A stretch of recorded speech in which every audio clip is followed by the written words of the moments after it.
We would consider Johannesburg to be one of the most radioactive cities in the world. We are having a problem of children with the same deformity, children who cannot walk, children who cannot talk. From these tailing storage facilities alone, 50 tons of uranium enter the groundwater. The landscape around Johannesburg has been scarred by more than 130 years of gold mining. Massive dumps loom over the city. To have about a teaspoonful of gold, you have to extract a ton of waste. And that waste includes toxic heavy metals like arsenic, lead, chrome, uranium, and others. And then they can contaminate not only the water, but also the air. The people who live close to the mine dumps are worried.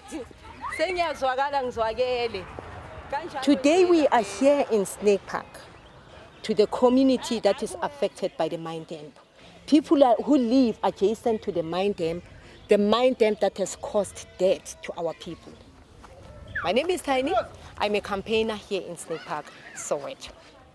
And mines are using chemicals lapayana. They are using chemicals that are very strong. There hasn't been a large-scale medical study on the impact of the mine dumps.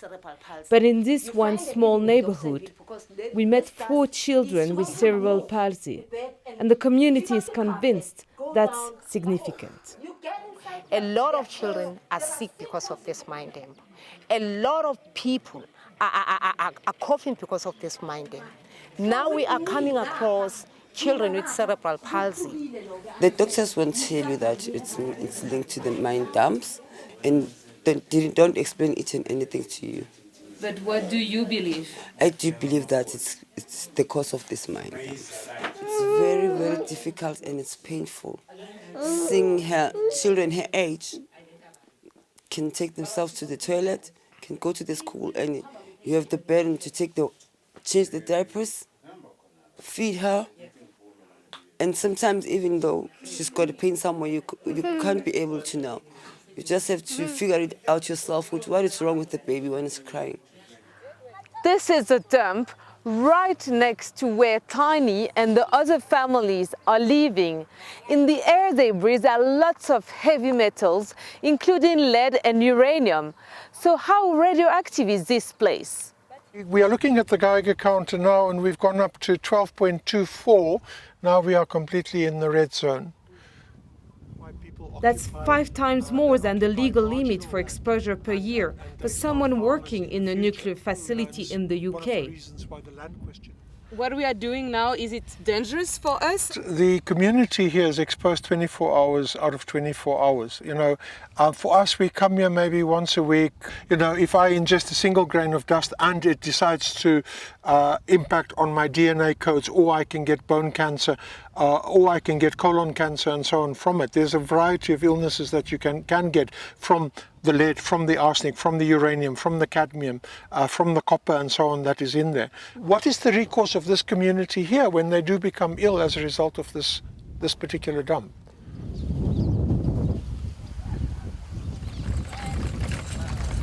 There are many communities around Johannesburg living close to more than 200 mine dumps. And here in Tudoshaft informal settlement, people have built their homes right next to radioactive waste. Tudoshaft has been declared a radiation area. In June, a parliamentary committee urged that the people who live here should be relocated as quickly as possible. Here is the dump material, and you can see this shack is built adjacent to the dump material, in fact on the dump material, which its common cause is high in radioactivity and toxic metals.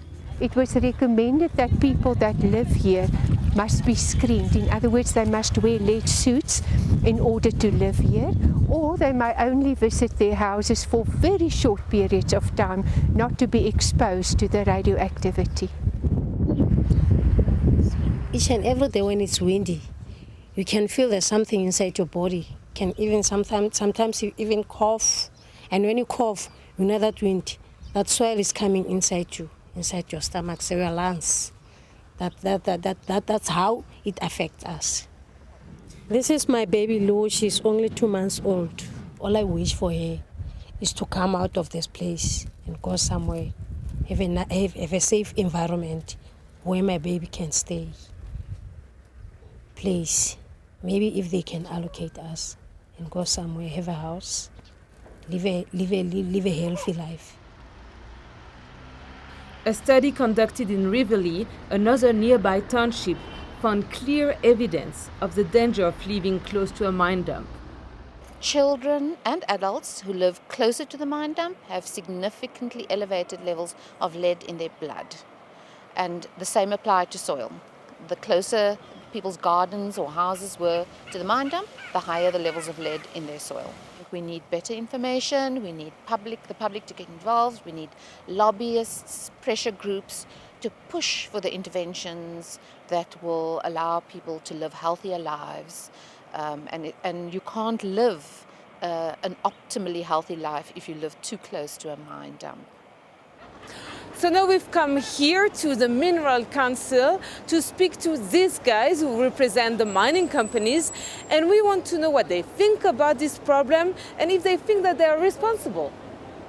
There should be a buffer zone between communities and the mine dumps, and the distance is regulated. So the incidences that you are talking about are instances where it's the communities that have encroached on the mine dumps, because the mine dumps were there before the communities. Isn't some of the responsibility has to be taken by the industry? Well, the industry is taking responsibility. What you are talking about are just anomalies. But actually, they are not anomalies. It's estimated that tens of thousands of people around Johannesburg live on or close to mine dumps. It's of great concern to the government. We are dealing with rehabilitation and the legacies of mining at many fronts. It's a huge problem that we have to deal with. We've got over 6,000 ownerless mines. So to deal with them, it's going to cost us, the initial cost at the time when the actuarial evaluation was done was at about 300 billion rands. So it's a huge liability that we have as a state. We don't have enough resources to do everything. It is unacceptable for mining companies to move on, leaving gaping holes in the ground, polluted rivers and unenriched and disrupted communities. They must find whoever that's owned those mines to come and compensate whomsoever that's it. The mine has damaged their life. All I want is my people to see my people healthy. All I want is to see my people protected from the dam. And all I want is to see the government or the miners rehabilitating these mine dams, because they are causing a havoc to my people.